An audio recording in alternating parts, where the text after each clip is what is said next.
प्रभु, आप नियति को ऐसा अशुभ मोड़ कैसे लेने दे सकते हैं? हनुमान आपके अंश हैं और लवकुश श्री राम के अर्थात नारायण के। आप दोनों एक दूसरे के आराध्य हैं। यदि आप दोनों के अंशों के बीच युद्ध हुआ तो घोर अनर्थ हो जाएगा। ये असंभव है महादेव। जिस मोड़ पर यह युद्ध पहुंच चुका है, कुछ भी असंभव नहीं है। ये सब संबंधों का खेल है। जहां एक और मर्यादा पुरुषोत्तम श्री राम अपने सिंहासन से बंधे, वहीं देवी सीता अपने वचन से बंधी हैं। पवन सुत हनुमान बंधे हैं अपने धर्म से, तो लवकुश जाने अनजाने में ही सही, वो बंधे हैं अपने माता पिता को पुनः मिलाने के कर्म से। धर्म युद्ध और कर्म युद्ध ना तो संबंध देखते हैं और ना ही भक्त और आराध्य का बंधन। यही तो रामायण है देवी। जहां धर्म और कर्म हर संबंध से ऊपर है। ये वो महान गाथा है देवी, जो आने वाले कई युगों तक मानव को धर्म संकट का अर्थ और उससे निकलने का मार्ग सुझाएगी।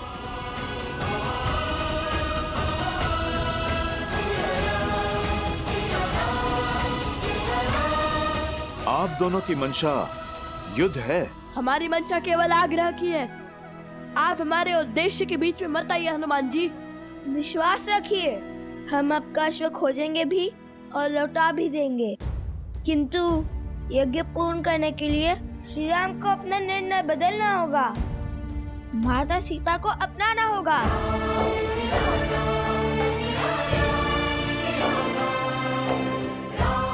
लवकुश मेरे ही पुत्र। ये कैसा धर्म संकट है?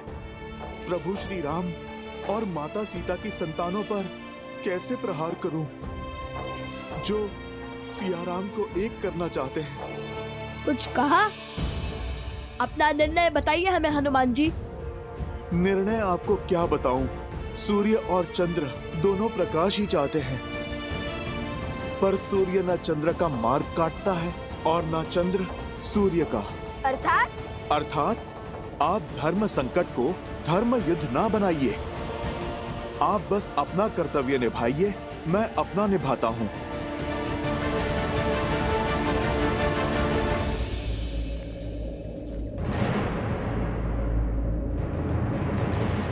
रुक जाइए हनुमान जी।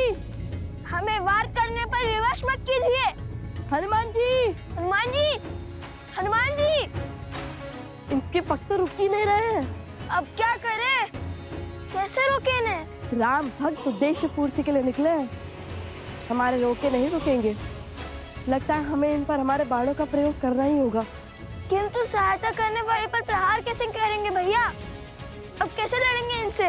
किंतु युद्ध तो होना ही है, क्योंकि उन्होंने अश्व को उस मायावी शक्ति से छुड़ा लिया, तो भी अश्व तो उनके अधीन हो जाएगा ना। और यदि ऐसा हुआ तो अश्व को पुनः पाने के लिए हमें हनुमान जी से पुनः युद्ध करना होगा। तर्क तो उचित दिया भैया, और वैसे भी हमारा उद्देश्य तो श्री राम और माता सीता को साथ लाकर उनसे प्रश्न करने का है। अब भला बिना माता सीता के कैसा अश्वमेध यज्ञ?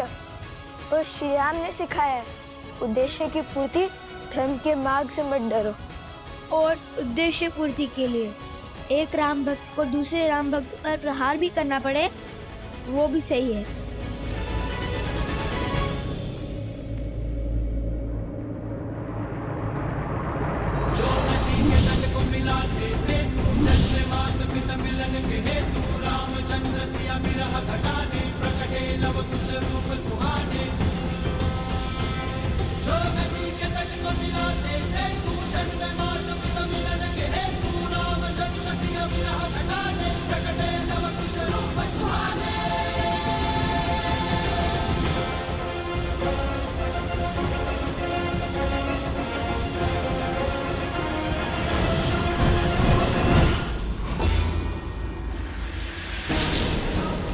हनुमान जी।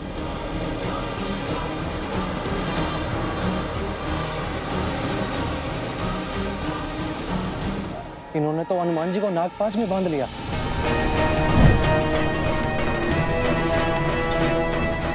हमें इस सर्प को भेजना ही होगा कुश। भयभीत ना हो हनुमान जी, हम अभी। अरे ये बुलाने के स्थान पर रुक जाने का संकेत क्यों दे रहे हैं आप?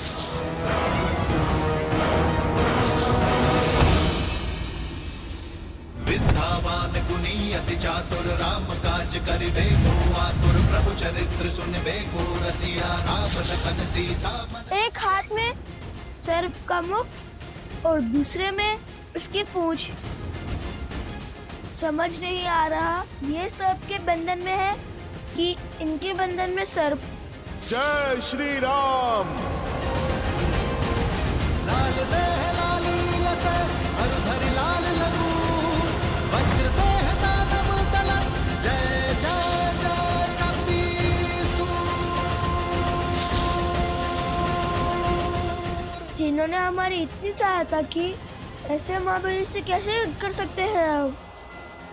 बजरंग बली हनुमान जय जय महाबली। दुष्ट असुर, तुम्हारे पापों का अंत हुआ। बताओ, वो अश्वमेध यज्ञ का अश्व कहां पर है और क्या किया तुमने उसके साथ? उत्तर दो। राजकुमार, उन दोनों ऋषि कुमारों ने हनुमान जी को नागपाश में बांध दिया है।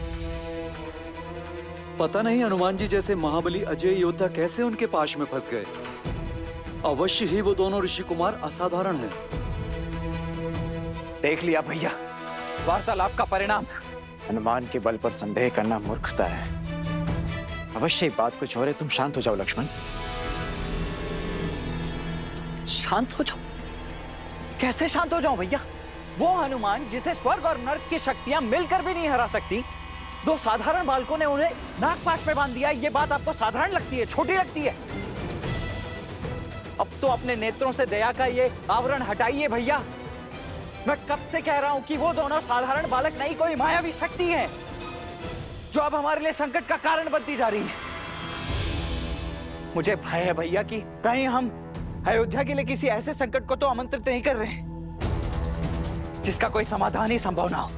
लक्ष्मण, तो तुम्हें लगता है कि मन में क्रोध और हाथ में अस्त्र रखने से समाधान मिल जाएगा? और आपको अब भी ये भ्रम है कि वार्तालाप से समाधान जन्म ले लेगा। नहीं भैया नहीं, हमें इस समय वो करने की आवश्यकता है जो सबसे आवश्यक है करना।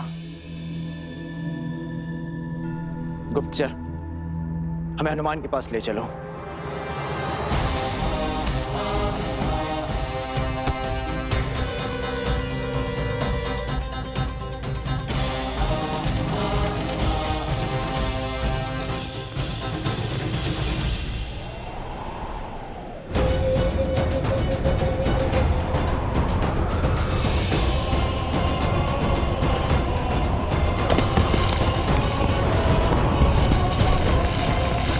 संभालिए।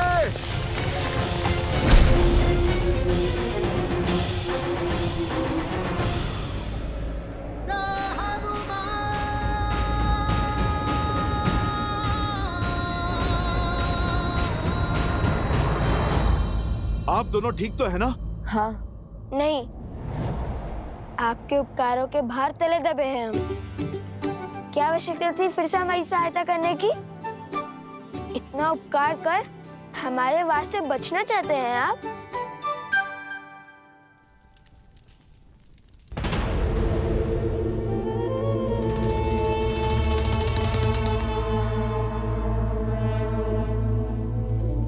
यहाँ खड़े खड़े सूर्य को क्यों ताक रहे हैं महाराज?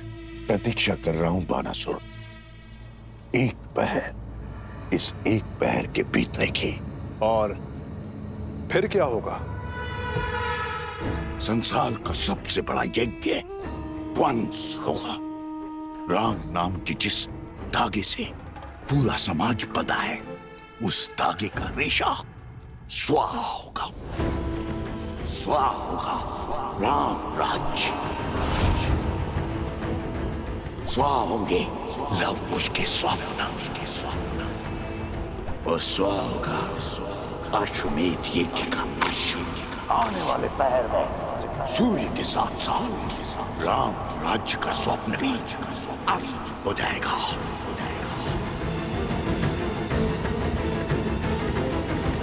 क्या हुआ?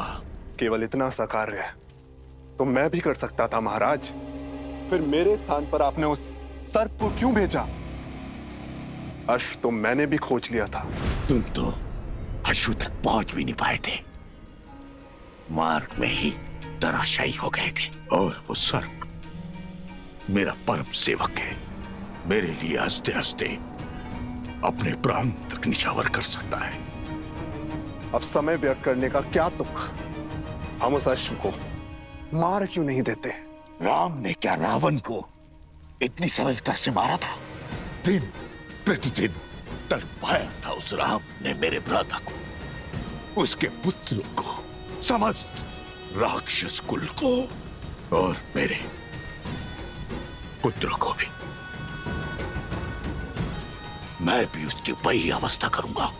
एक और ये पैर समाप्त होते ही वो अश्व मरेगा, और दूसरी ओर मेरा मायावी सर्प हनुमान को दी लेगा, और दोष बनेगा लव कुश के सिर।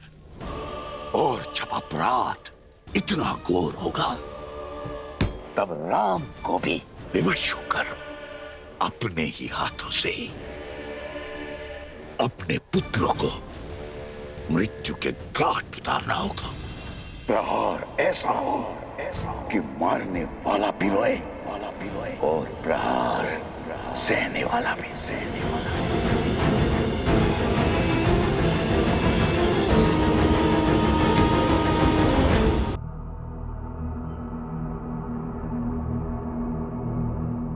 अरे वो सर्प तो अदृश्य हो गया।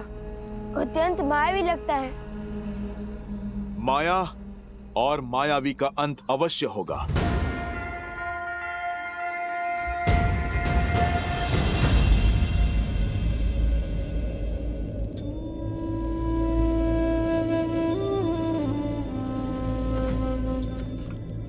प्रकृति ने अकस्मात कैसे भयावह करवट ली है। नदी में भी तीव्र उफान है। अच्छा हुआ जलाने के लिए हमारे पास लकड़ियां हैं।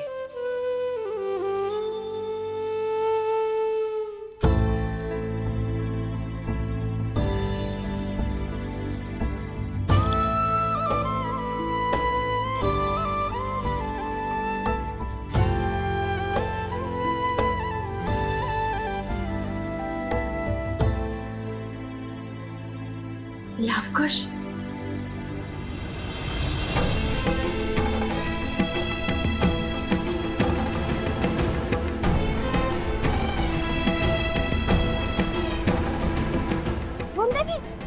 देवी तो यही आ रही है। लवकुश के बारे में पूछा तो क्या कहेंगे हम?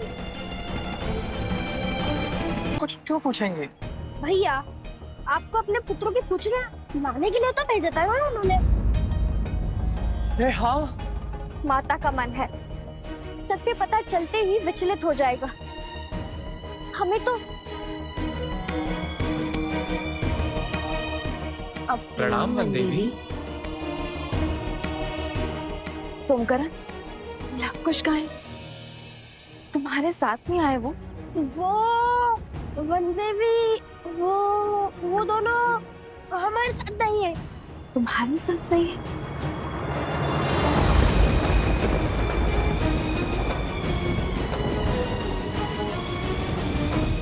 उस सर्प के दुस्साहस से क्रोध तो बहुत आया होगा आपको, किंतु चिंतित ना हो, आपका प्रतिशोध हम लेंगे।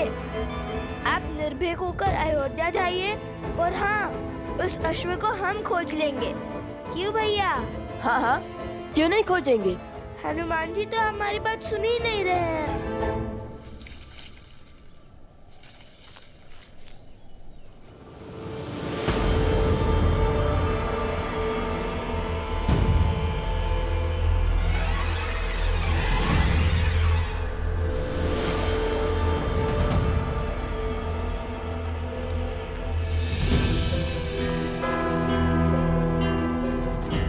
लगता है ये ध्यान मग्न हो गए।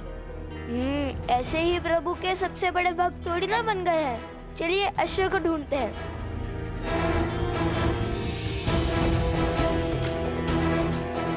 ये आपके नेत्रों को क्या हो गया है?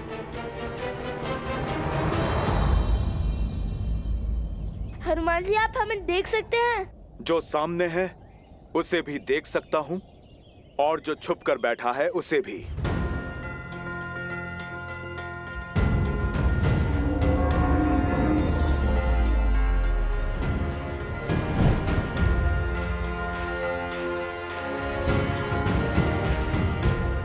भैया, इनमें तो अदृश्य शक्ति भी दिख रही है। हम इनसे लड़ेंगे कैसे?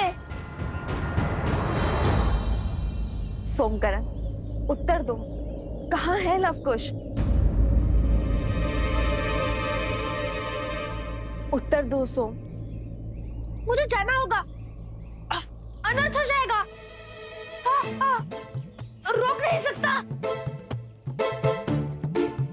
माते, बहुत पीड़ा हो रही है। मैं अभी आया।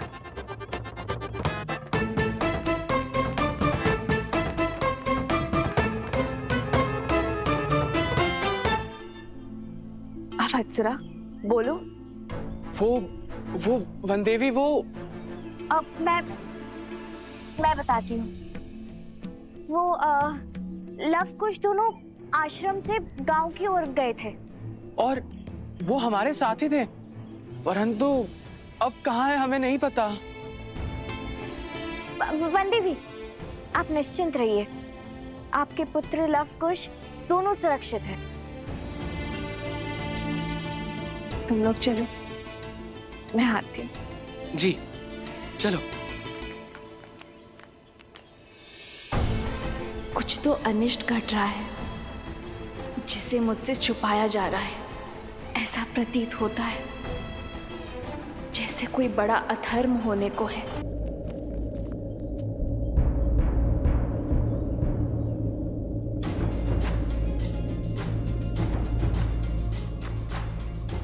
कहा था ना, राम भक्त हनुमान की दृष्टि से नहीं छुप पाओगे धूर्त सर्प।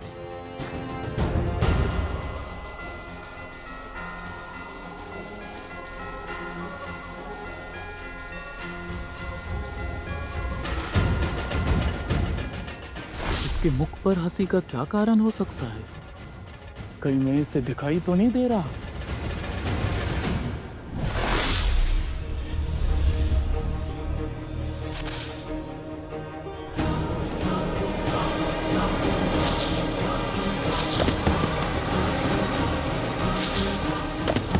लगता है हनुमान जी ने उस सर्प को खोज लिया है।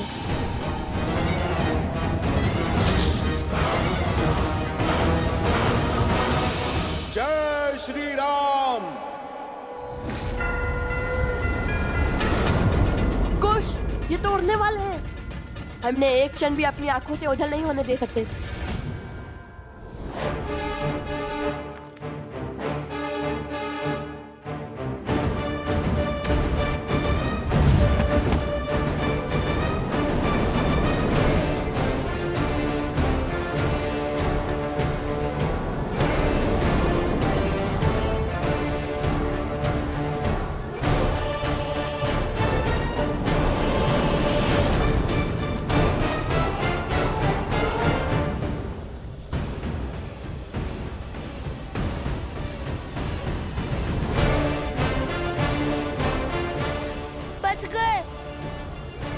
नहीं, आगे देखो। बस यही वो स्थान है जहां हनुमान जी को नागपाश में बांधा था उन दोनों ऋषि कुमारों ने। अब कहाँ गए वो? जहाँ से वो लोग आए थे वो गांव पास में ही है। हो सकता है वहां लौट गए हो। नहीं, मुझे नहीं लगता कि वो वहां गए होंगे। और यहाँ आसपास केवल घना वन है। दूर उत्तर में अवश्य एक आश्रम है, भगवान वाल्मीकि का। भैया आप सब यहीं खोजिए, मैं आश्रम की ओर जाता हूं। चलो सारथी। लक्ष्मण,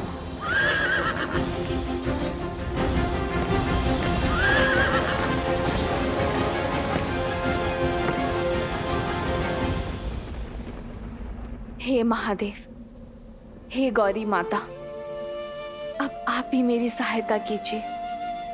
मन को शांत करने का मार्ग दिखाइए।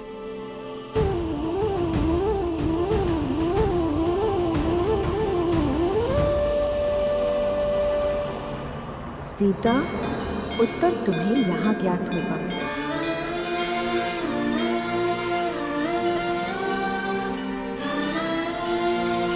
माता त्रिपुरा सुंदरी,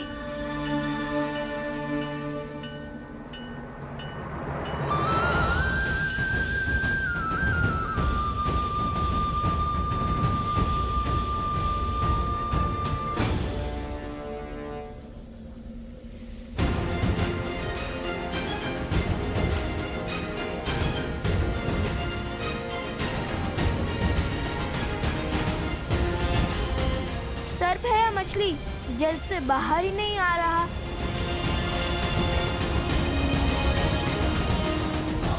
चलो, धारा पर तो आया।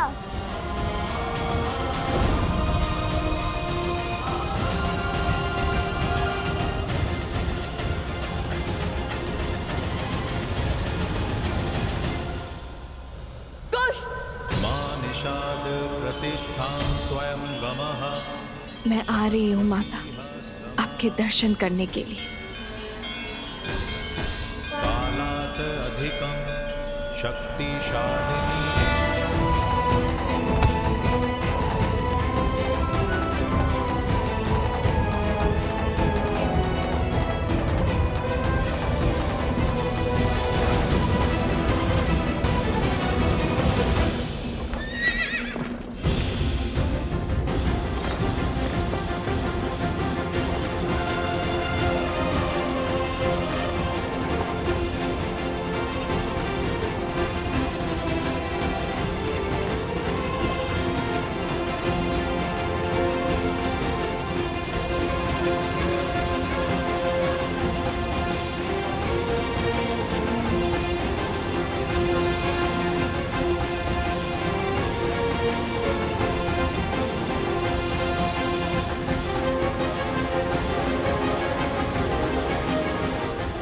सर्प तो पुनः वन में जाने की तैयारी में लगता है। मैं थोड़ा आगे होता तो सर्प के ऊपर ही कूद जाता। मस्ती है या माया जाल? इतने भयावह विचार तुम्हारे मन में आते कैसे?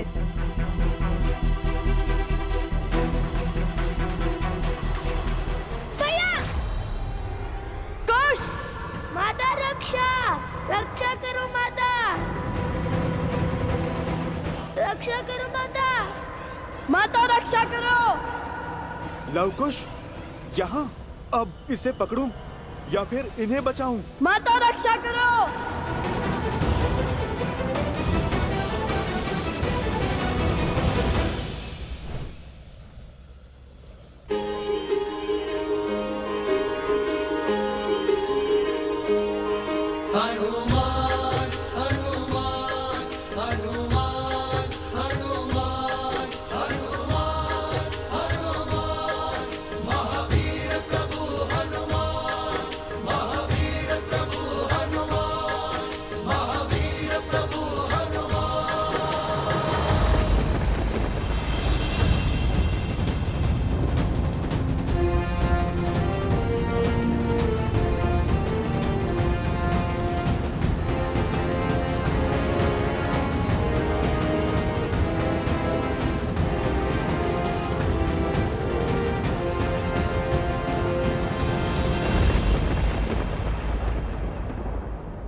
अभिमा,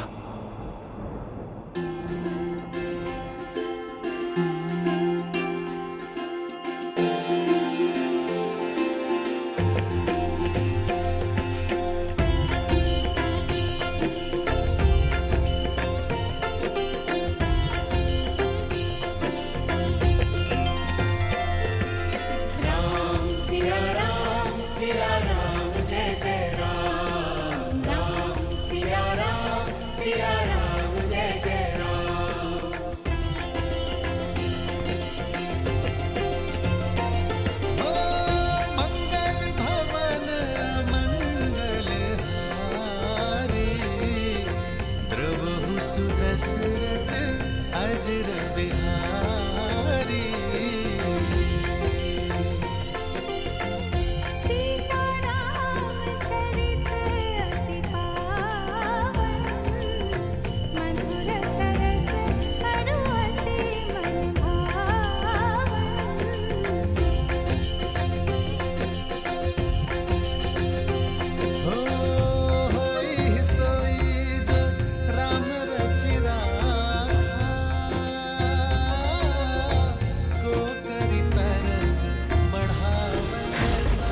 उन दोनों ऋषि कुमारों ने हनुमान जी को नागपाश में बांध लिया है। हो रघुकुल रीत सदा चली आई, प्राण जाए पर वचन न जाई। राम सिया राम जय जय राम सिया राम जय जय। चलो सारथी।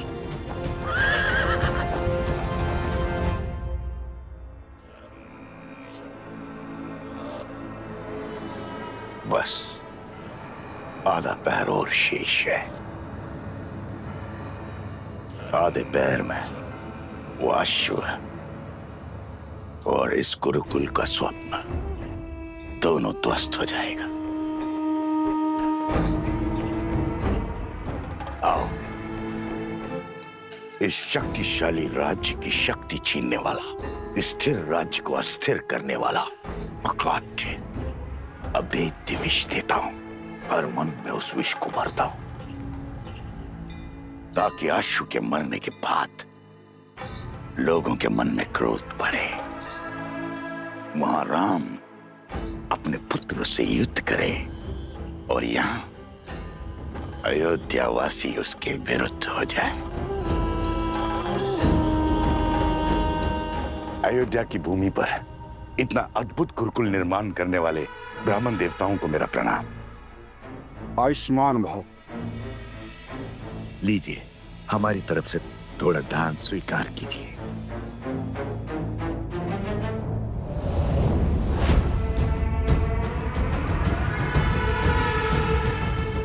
ब्राह्मण देवता, ये गुरुकुल शीघ्र ही आरंभ हो जाएगा ना? हाँ हाँ अवश्य। इसमें आपको कोई संदेह है? नहीं नहीं, मैंने तो सुना है कि अश्वमेध यज्ञ पूर्ण होते ही ये गुरुकुल आरंभ हो जाएगा, किंतु सुनने में तो ये भी आया है कि अश्वमेध यज्ञ कभी पूर्ण ही नहीं होगा। तात्पर्य? मैं क्या जानूं, मैं तो सदा सेवक रहा हूं अयोध्या का। मुझे तो केवल इतना पता चला है कि यज्ञ के अश्व को 2 बालकों ने पकड़ रखा है, और तो और राज अनुज शत्रुघ्न दत्त को परास्त करके मूर्छित कर दिया उन दोनों बालकों ने। क्या 2 बालकों ने? और तो और हनुमान जी तक को नागपाश में बांध दिया। हनुमान जी को बांध लिया? हनुमान जी तो महावीर हैं। महावीर हनुमान ही क्या, पूरा राज्य परिवार मिलकर भी उन दोनों बालकों से पार नहीं पा रहा है। भरत और लक्ष्मण भी वहीं फंसे हैं। जब ऐसे ऐसे महाबली अपनी रक्षा नहीं कर पा रहे, तो हमारी रक्षा कौन करेगा? प्रश्न और पीड़ा तो उचित है, किंतु इसका उत्तर देगा कौन?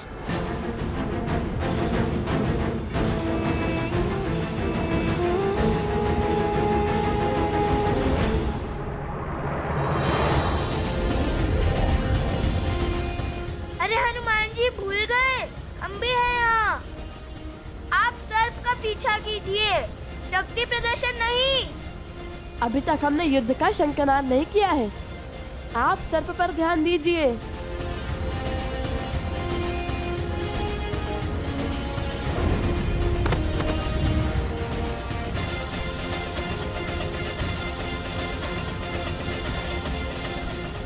कुश, उस सर्प को पकड़ने के बाद ही हम अश्वमेध के अश्व तक पहुंच पाएंगे। होई है वही जो राम रची राखा। जय श्री राम।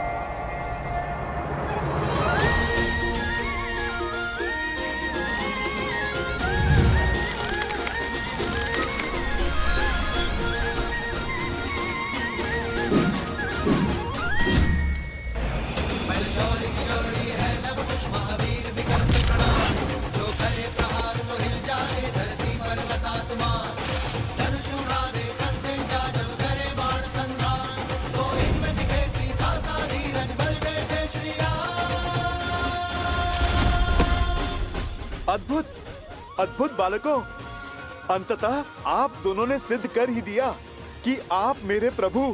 क्या क्या कहा आपने?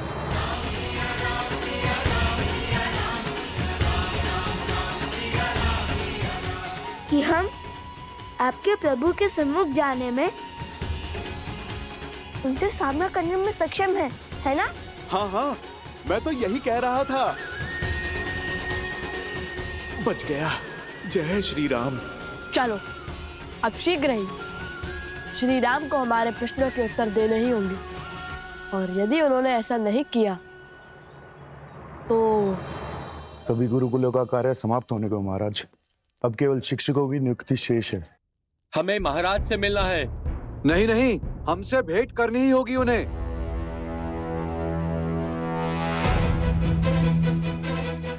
महाराज की जय हो। क्या बात है हरिसमुद? बाहर ये कोलाहल कैसा? और आप भी चिंतित दिखाई दे रहे हैं। प्रजा में चिंता की लहर है महाराज। अयोध्या वासियों को अश्व के लुप्त होने का समाचार मिल गया। सभी बाहर खड़े हैं। एक बार कृपया उनसे मिल लीजिए।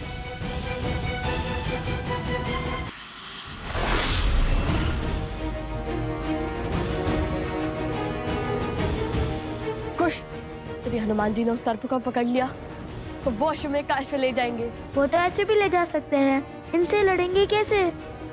उन्हें रोकना होगा। हनुमान जी, हनुमान जी, हनुमान जी, आप विश्राम कीजिए, आगे की परिस्थिति हम संभाल लेंगे। अरे आप थक गए होगे ना हनुमान जी। और वैसे भी वो अश्व हमारे अधीन था, तो उसे पकड़ना हमारा कर्तव्य होगा ना।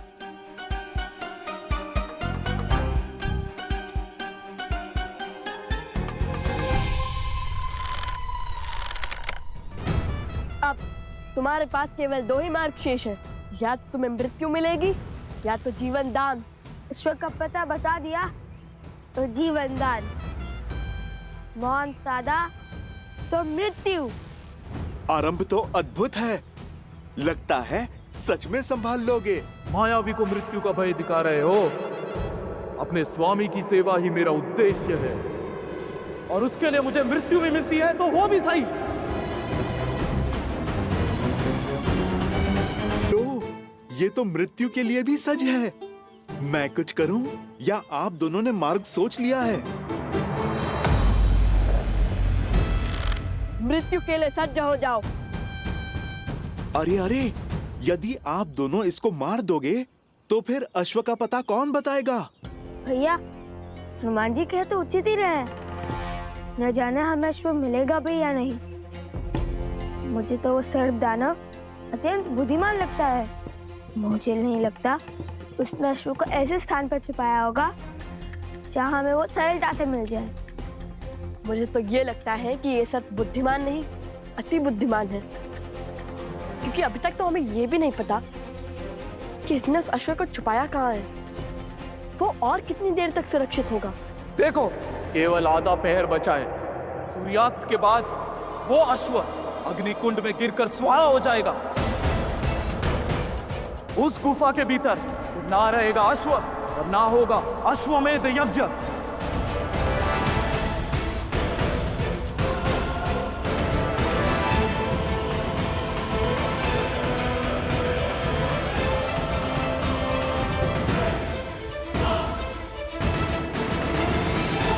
सूर्यास्त के बाद वो अश्व अग्निकुंड में गिरकर स्वाहा हो जाएगा।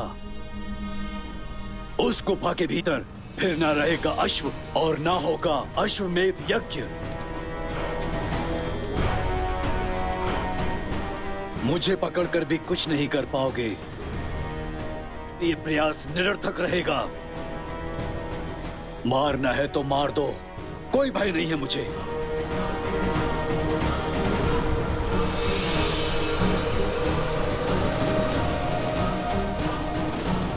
आखिरी बार लव कुश को हमने उस गांव में ही देखा था। उसके बाद से ना उनकी कोई सूचना मिली है हमें, और ना उनकी माता वन देवी का कुछ पता चल रहा है। किंतु एक विश्वास मैं आपको दिलाती हूँ, भगवान वाल्मीकि के इस आश्रम में कोई भी असुरी शक्ति पग नहीं धर सकती। लव कुश दो साधारण से ऋषि कुमारी तो हैं, जिनका मन प्रेम और तन साहस से भरा है। उनसे और उनकी माता से बहुत स्नेह रखते हैं हम सब यहाँ। और वन देवी वो तो हमें साक्षात माता लक्ष्मी का रूप लगती हैं। आपसे अवश्य कोई त्रुटि हुई है राजकुमार।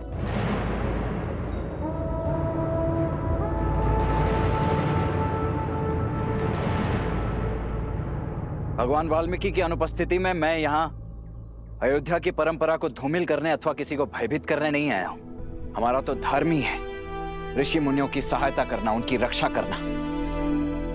मैं स्वयं भी भगवान वाल्मीकि का हृदय से अत्यंत सम्मान करता हूँ, परंतु उन दोनों बालकों ने जो किया है वो राजद्रोह है।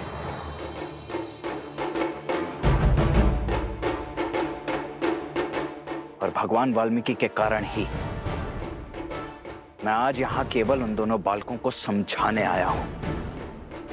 आप सभी के पास कल सूर्यास्त तक का समय है।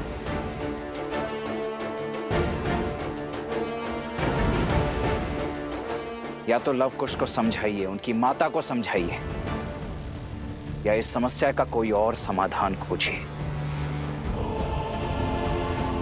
क्योंकि यदि कल सूर्यास्त तक लव कुश ने अश्वमेध यज्ञ का अश्व नहीं लौटाया तो उन दोनों के साथ जो कुछ होगा उसका उत्तरदायित्व राजा राम का कदापि नहीं होगा।